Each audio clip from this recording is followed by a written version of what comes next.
Lagertha is one of the coolest figures in Viking stories, known as a fierce shield maiden and Ragnar Lothbrok's wife in the sagas and the Vikings TV show.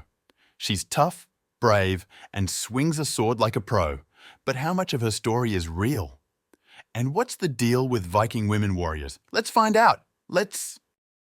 In the sagas, written by a guy named Saxo Grammaticus in the 1200s, Lagertha is a warrior woman who fights alongside Ragnar. She saves him in battle, leads her own army, and even rules as a queen. She's described as super skilled, with courage that matches any man. The TV show makes her a total badass, fighting in epic battles and running her own lands. But here's the catch. There's no solid proof Lagertha was a real person. She might be based on a real woman, or she could be a mix of stories about tough Viking ladies turned into a legend.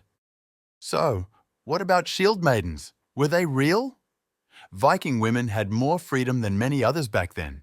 They could own land, divorce, and run farms while men were off raiding. Some graves have women buried with weapons like swords and spears, which makes historians think a few might have fought. Old stories also mention women warriors, like the Valkyries, who were mythical battle goddesses.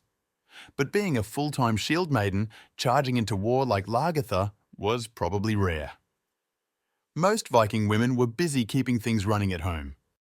Still, Lagertha's story shows how Vikings admired strong women. Whether she was real or not, she stands for the grit and spirit of Viking women who could hold their own in a tough world. The TV show adds extra drama, but the idea of a woman like Lagertha fighting and leading isn't totally made up. It's rooted in how Vikings valued courage, no matter who you were. Lagertha's legend is so popular because she's inspiring. She reminds us that Viking women could be just as bold as the men, whether swinging an axe or ruling a village. Real or not, Lagertha's story makes you want to cheer for the shield maidens.